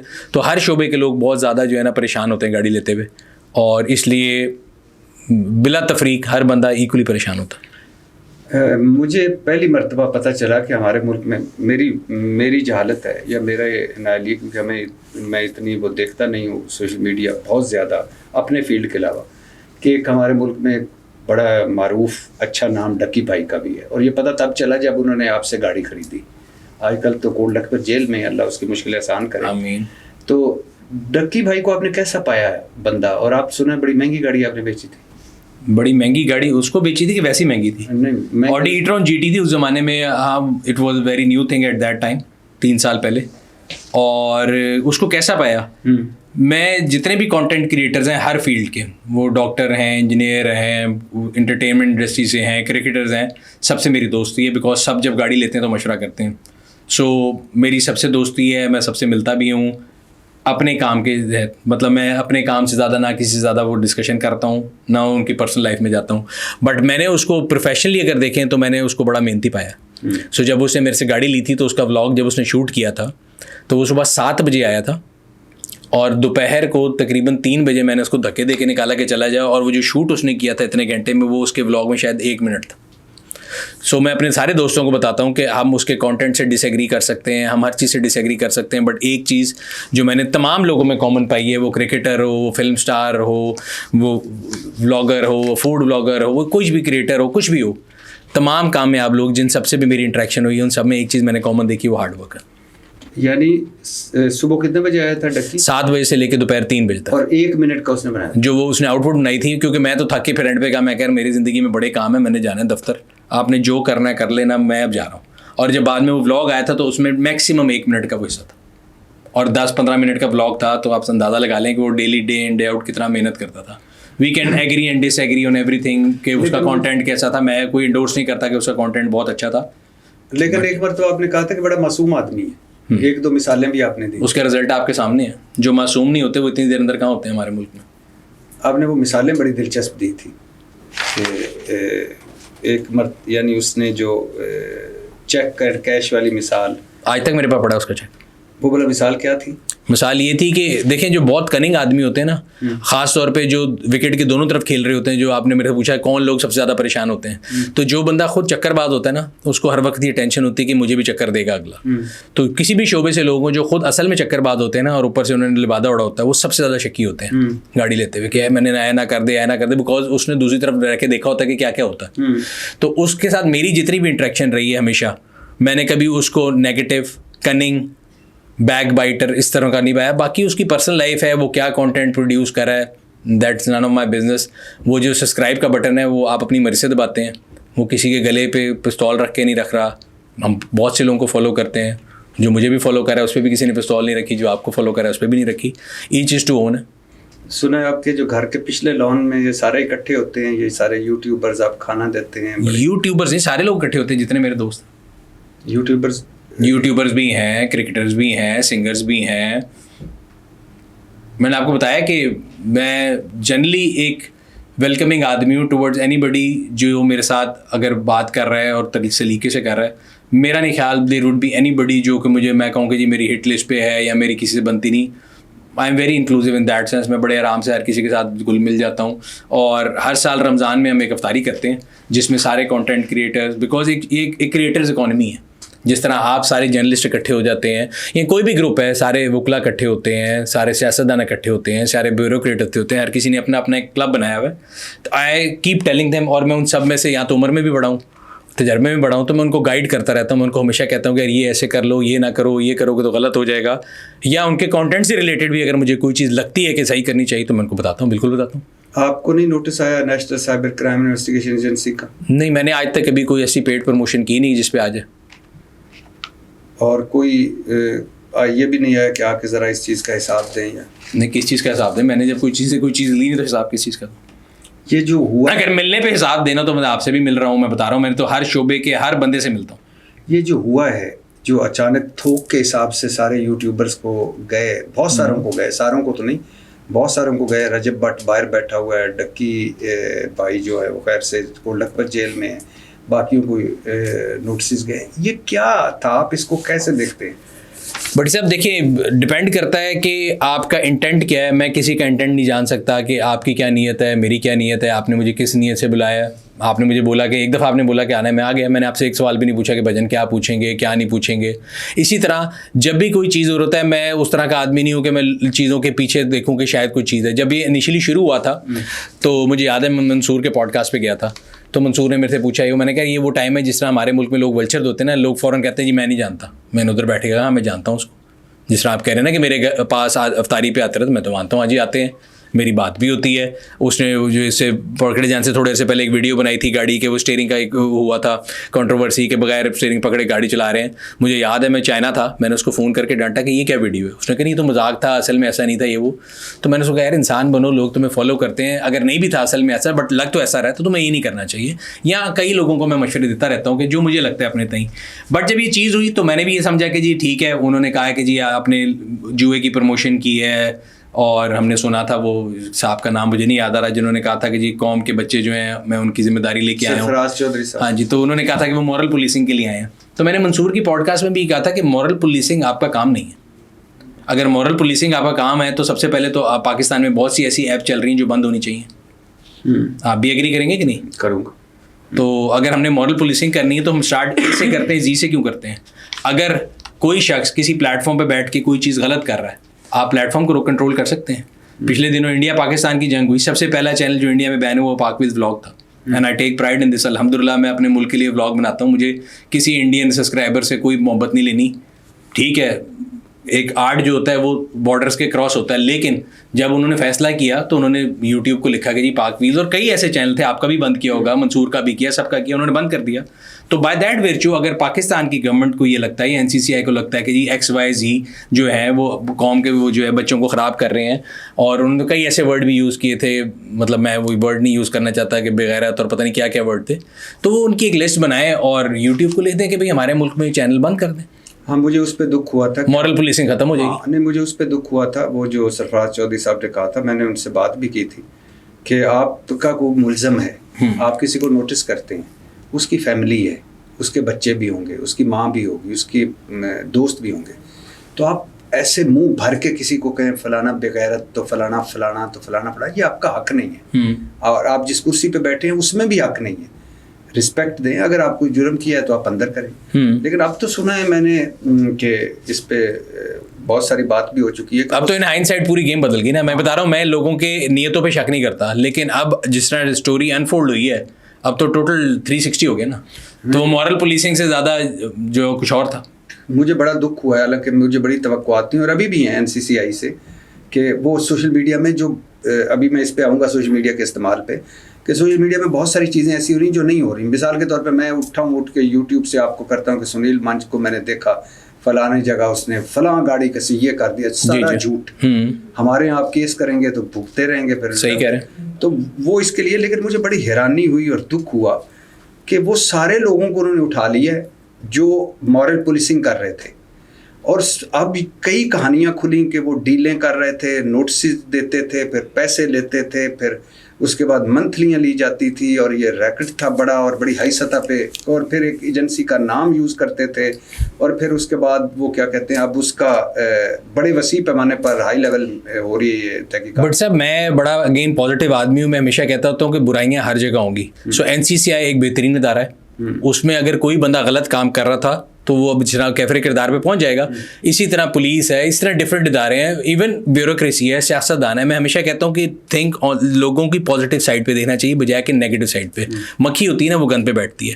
हम इंसान हैं, अशरफुल मखलूक़ात हैं, हमें देखना ये चाहिए पॉजिटिव क्या है। मैं जब किसी यूनिवर्सिटी में जाता हूँ मैं उनसे कहता हूँ कि यार आप सब छोड़ दें। हम सब ये कहते हैं कि जी सियासतदान बुरे हैं, mister X, mister Y, mister Z, इतने परसेंट उतने परसेंट। मैं कहता हूँ आप कोई करप्ट तरीन सियासतदान उठा लें, उसकी ज़िंदगी का एक दिन करके देखें ज़रा कि किस कहते हैं ना पंजाबी जी, केस पाबिक दिए। वो दिन में 4 जनाजे पकड़ेगा, 5 दफ़ा थाने जाएगा, 6 इनॉग्रेशन पे जाएगा, 4 शादियों पे जाएगा, फिर इधर उधर के मसाइल सुनेगा, फिर जाके इजलास अटेंड करेगा। तो कोई भी चीज़ मेहनत के बगैर नहीं आती बिट साहब। कंटिन्यूस इम्प्रूवमेंट, सिस्टम को चलने दें, इदारों को चलने दें, NCCI हो, पुलिस हो, पार्लियामेंट हो, कोई भी इदारा हो। और दूसरी तरफ जो आप कहते हैं ना, जिस इदारे का वो नाम यूज़ करते हैं, हमारे यहाँ पे ना जनरली एक फैशन बन गया है। बचपन में हम एक टर्म यूज़ सुनते होते थे कि whatever I do wrong I blame it on al Qaeda. So हमारे मुल्क में जो कोई गलत काम कर रहा होगा ना, वो कहेगा जी उन्होंने कराया। वो क्या उन्होंने कराया? आप लोग देखे तो सही, आप किसके बारे में बात करें। मैं पहले दिनों लम्स में गया तो मुझे किसी बच्चे ने सवाल पूछा, जी फलानी चीज़ भी उनको उठा के दे दें। मैं कहा बेटा पिछले दिनों जंग हुई थी, अबू गए थे बॉर्डर पर लड़ने के लिए, कौन गया था? तो बड़ा आसान है किसी को भी कह देना उठ के कि ये वो।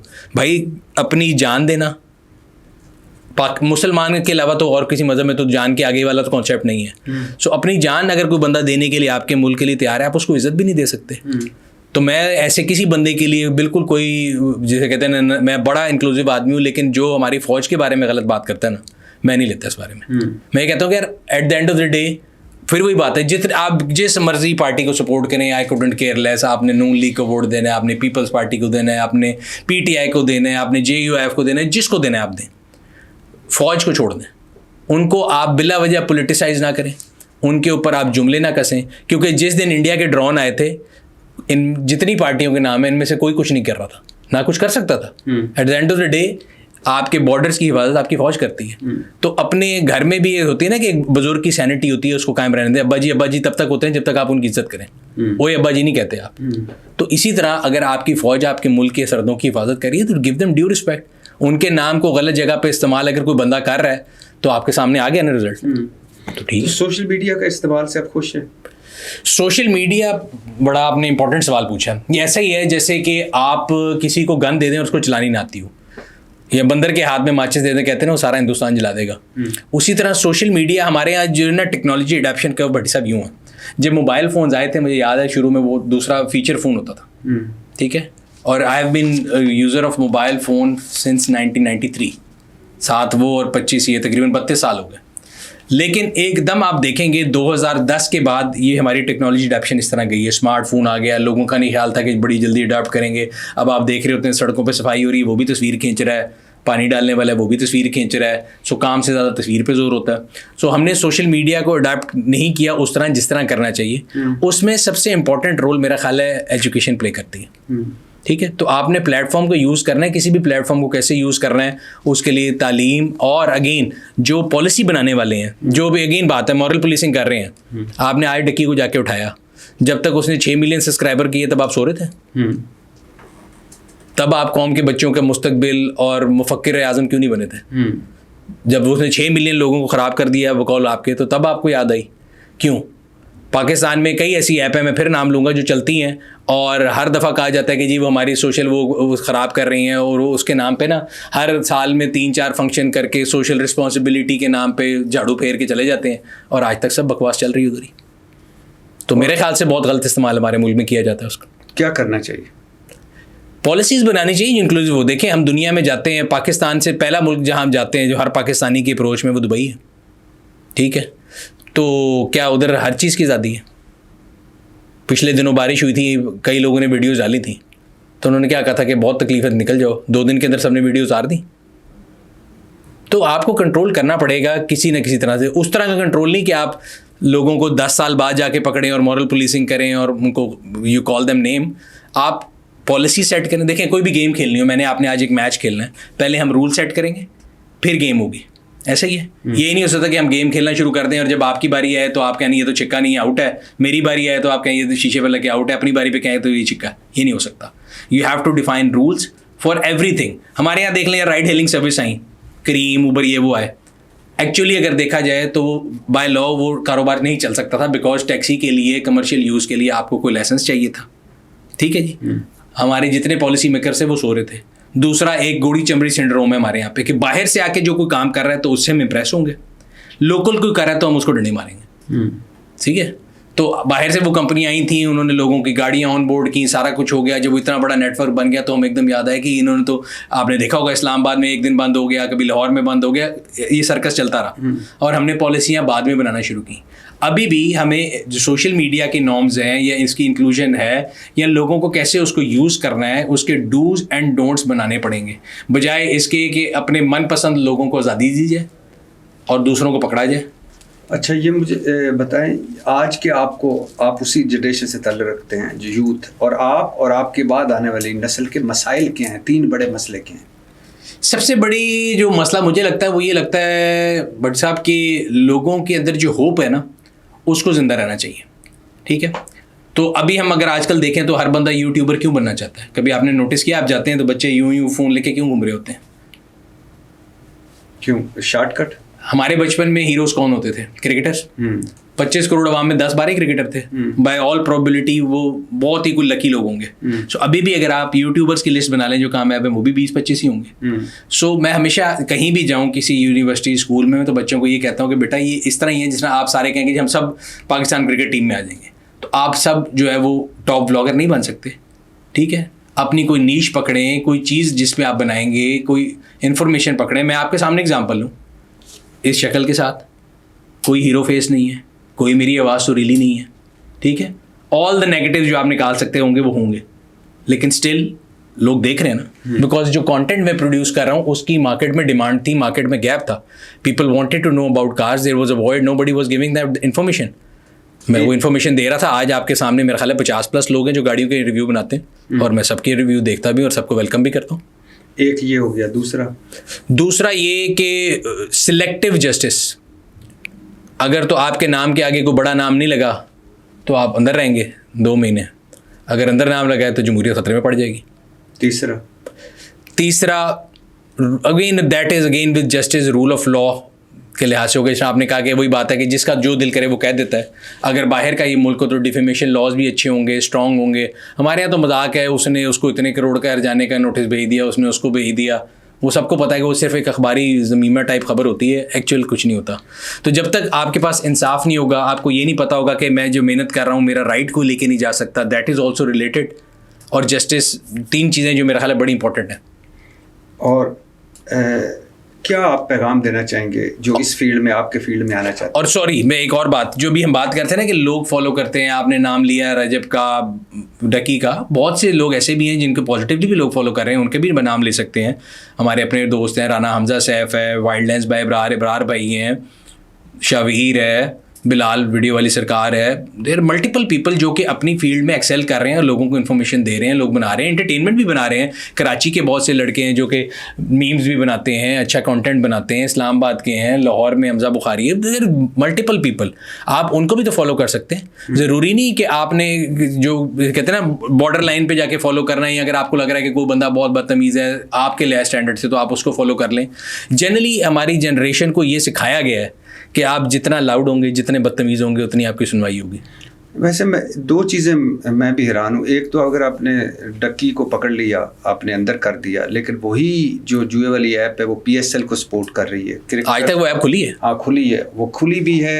डक्की बंद है, ऐप खुली है, और वो क्रिकेटर PSL को सपोर्ट कर रही है, और लोग क्रिकेटर्स की जर्सियों पे वो लगी हुई है, उनकी तरफ कोई नहीं जा रहा। माइट इज राइट है ना सर। और डकी जो है वो किसी बड़े बाप का बेटा नहीं है ना, उसका बाप बेचारा यूनिवर्सिटी प्रोफेसर है। हाँ, और दूसरी बात के, और बाप तो ये सुना है मुबैना तौर पे कि उससे पैसे भी लिए गए, यानी उनकी वकील के थ्रू, जो खबरें आ रही हैं। अच्छा, दूसरा ये है कि जो भी आपने बताया कि एक बंदा आता है, वो ज़मीन पे बिछा के ना फ्रूट रखता है, उसके बाद वो ठेला लगा लेता है, उसके बाद वो 4 ईंटें लगा लेता है, उसके बाद वो एक दीवार बना लेता है, उसके बाद वो एक दुकान बना लेता है। जब दुकान बन जाती है फिर उस महकमा एक्टिव होके आता है और आके कहता है कि ये तो गैर कानूनी तौर पे बनी। भाई पहले दिन जब वो चादर बिछाई थी उस दिन ही उसके पास आ जाते, उसको उठा लेते, और फिर वो ज़िंदगी मौत का मसला बन जाता है। बट साहब वो नीचे से लेके ऊपर तक जो है ना, एक वो है, अगर आप देखें, अगर आपको याद हो, कराची में तो बहुत ज़्यादा ट्रैवल करता हूँ, एक नस्ला टावर बना था कराची में, हाँ, एक नहीं, दो नहीं, मल्टीपल मंजिलों का टावर था। जब बन गया तब हमें पता लगा वो गलत है, उसको गिराया गया। वो बंदा जिसने बनाया था वो तो जाने फानी से कूच कर गया, पैसे किसके ज़ाया हुए हैं? मासूम अवाम के। इसी तरह अगेन अभी आपने एग्जांपल दी फ्रूट, ये वो, आज आप और मैं चलते हैं नहर पे जाके फ्रूट की लगा के देखते हैं, 10 मिनट से पहले आ जाएंगे उठाने के लिए। सो जब नहीं उठाया जाता इसका मतलब ये है कि कहीं ना कहीं पोर्शन पहुंच रहा होता। And again that comes to justice, equality of rights, कि राइट ऑफ वे है, सड़क पे आप नहीं कर सकते। हमारे अंदर मसला ये कि हम जब करना चाहते हैं ना जस्टिस, तो हम जस्टिस आपसे स्टार्ट करना चाहते हैं, अपने आप से नहीं करना चाहते। मैं अपने गिरेबान में नहीं झांकना चाहता कि मैं गलत क्या कर रहा हूँ। मुझे जब आप कोई चीज़ कहेंगे ना, तो बजाय इसके मैं अपने आप को सही करूँ, ये मनहसुल कौम हमारा वो है, मैं कहूँगा फलाना तो ये कर रहा है, फलाना तो वो कर रहा है। मैंने अगर अपने आप को सही करना है, मैं अपने आप से I should be better self of my self every other day. मैं कहूँगा नहीं भट्टी साहब तो 2 नमाजें पढ़ते हैं, मैं तो 3 पढ़ता हूँ। भाई इट्स एन एब्सोल्यूट, हमने अपनी 5 पढ़नी है। मैंने भट्टी साहब की उस कब्र में नहीं जाना, भट्टी साहब ने मेरी कब्र में नहीं जाना। तो हम अपने आप से करें। इसी तरह हमने अपने आप को अच्छा नहीं करना, फलाना बुरा है, फलाना चोर है, फलाना, भाई लीव एवरीथिंग एल्स, अपनी बात करो। डक्की को मिलने गए जेल? नहीं, मैं नहीं गया। क्यों? मेरा कोई एक्सेस नहीं जेल तक। कोई दरख्वास्त? मैं बड़ा आम आदमी हूं भजन, मेरा नाम आपने सुना हुआ है, दुनिया में किसी ने सुना हुआ। आम लोग भी मुलाकात करते? सर आपको एक्सेस है ना, आपको उन्होंने जाके मिलवाया भी है। मैंने आपको बताया कि आप इधर हैं, हम इधर हैं। अच्छा, आप, मैं इधर हूँ, आप इधर हैं। बहुत फर्क है, बहुत फर्क है। थोड़ा सी फर्क है। हमें तो लोग नॉन सीरियस लेते हैं सर, हम गाड़ियों की बातें करते हैं। गाड़ियाँ वैसे पाकिस्तान में समझा जाता है कि जी टॉयज हैं ये वो। अच्छा, कि शादियाँ तो आपने नहीं बतानी, कितनी भाभी हैं, गर्लफ्रेंड्स कितनी है इस वक्त? गर्लफ्रेंड नहीं है मेरी, 2 फ्रेंड्स हैं, दोनों मेरी बेटियाँ। अच्छा, दोनों बेटियाँ। अब इसके बाद बंदा क्या बोले? नहीं, 2 रहमतें हैं मेरे पास, अल्लाह का शुक्र है माशाल्लाह। 3 इडियट्स में उसने कहा था ना कि जब आपकी दलील में आप माँ की साड़ी लाओगे तो फिर बंदा क्या अच्छा, ये लेकिन आप क्या जुर्म कर लिया आपने, क्या गुनाह हो गया? 5वें हज पे जाना चाहते हैं आप, 4 हज कर चुके हैं अल्हम्दुलिल्लाह। तो क्या गुनाह क्या कर लिया आपने? गुनाह तो भट्टी साहब इंसान के इतने हैं, अल्लाह ताला जो है ना वो गफूरुर रहीम है। और अल्लाह ताला, मैं हमेशा ही दोस्तों से बात करता हूँ, मेरे और आपकी, मैं अपने दोनों के बारे में बड़ा क्लियरली और सेफली कह सकता हूँ। अगर मेरी और आपकी ज़िंदगी का एक दिन दुनिया को नज़र आ जाए ना, तो लोग हमसे कभी सलाम ना लें दोबारा। चलें आपको निकालता हूँ, मैं अपने बारे में तो कह सकता हूँ। जी बिल्कुल, मैं जितना घटिया इंसान हूँ, मैं ये बड़ा क्लियरली कह सकता हूँ कि अगर मेरी दिन सुबह से लेकर रात तक एक दिन ज़िंदगी का दुनिया के सामने आ जाए, जो जितने लोग इज्जत करते हैं, जितने लोग सलाम करते हैं, जितने लोग कहते हैं जी आई एम बिग फैन, वो कहेंगे ताले। अच्छा, ये मजे की बात है कि अगर हमारी सोचें ही सिर्फ सामने आ जाए। मैं सोचों की बात ही कर रहा हूँ, प्रैक्टिकली हमने क्या कर लेना है, मैं और आप दोनों बेज़रर किस्म के लोग हैं, लेकिन सोचें सामने आ जाए तो अल्लाह ने पर्दा रखा हुआ है। और अल्लाह में ये कहता है कि तुम गुनाह इकट्ठे करके लेके आओ, बेशक आसमान जितने तक हो तो मैं माफ़ कर दूंगा। तो मुझे लगता है कि जो मैंने पहला हज किया था तो मेरी वालदा मुझे लेके गई थी, और I will be very honest, मैं कोई बहुत ज़्यादा इंथुसियास्टिक नहीं था हज के बारे में, बस मजबूरी में समझ ले गया था। लेकिन वो जो पहला सफ़र हज का था 2009 में, उसके बाद वो एक ऐसा जिसे कहते हैं ना, वो लग गया, चस्का लग गया कह लें, एक वो हो गई है कि उससे ज़्यादा सुकून वाले 12-13 दिन ज़िंदगी में नहीं होते। सोहेल जाता है हज पे? सोहेल मंज, सोहेल भाई ने 2 हज किए। 2 की? एक दफ़ा मेरे साथ किया था, एक दफ़ा उससे अगले साल वालदा के साथ किया था। वो सारे दिन हज के पे ही रहा कि कहीं लेफ्ट? नहीं, हज पे ही रहा। हज का देखिए, हज का कई लोग कहते हैं मुझे कि जी हज पे कई, और हमारे यहाँ पे ये भी एक जो है ना, बड़े कई लिबरल लोग हैं जो कहते हैं जी कुर्बानी के पैसे फलाने को दे दो, कोई कहेगा जी हज के पैसे इसको दे दो। तो भाई क्यों दे दो? जो चीज़ जिसकी है उसको क्यों ना दो? मैं अपनी बाकी गाड़ियाँ जो ले बेच के लोगों को क्यों ना दे दूँ? मैं अपने कपड़े बेच के लोगों को क्यों ना दे दूँ? ये महंगी घड़ी बेच के क्यों ना दे दूँ? ये ब्रांडेड गैप का पजामा बेच के गरीबों को क्यों नहीं देते? आप जब हज पे होते हैं तो लोग आपको मिलते हैं, गाड़ियों का पूछते हैं उस दौरान भी इबादत करते हुए?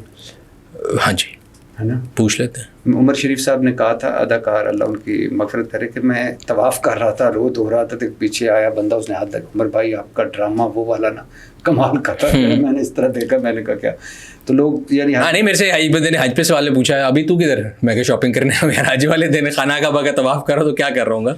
तो ये है, but I think again coming to this point, जितनी दफ़ा जाना हो सके, बुलावे वाली बात है, इसमें इंसान पैसे से नहीं जा सकता। ये एक हमारे यहाँ बड़ा कॉन्सेप्ट है कि जी अमीरों का ये वो, आप दुनिया जहान के पैसे इकट्ठे कर लें और अगर आपका बुलावा नहीं है तो नहीं आ सकता। आज आपने मुझे इधर बुलाया है, अगर आपने ना बुलाया तो मैं कैसे आ सकता था? मैं जानता हूँ बहुत सारे लोगों को जिनको अल्लाह ने सब कुछ दिया हुआ है लेकिन नहीं गए। तौफीक नहीं है। हाँ, तौफीक नहीं है, बुलावा नहीं है। अल्लाह मियाँ दे दे जब भी दे दे। हज उम्मीद है सारी ज़िंदगी इंशाल्लाह ताला सर, जब तक अल्लाह मियाँ हिम्मत दे के रखेगा और बुलावा आता रहेगा तो जाते रहेंगे। भाई, जिस मुल्क में मेरे दोस्त सोहेल मंज साहब 2 हज कर चुके हैं, उस मुल्क में बस उस मुल्क का अल्लाह ही हाफिज़ है। तो बहुत खुशी हुई आपसे मिलकर, बहुत शुक्रिया। Thank you.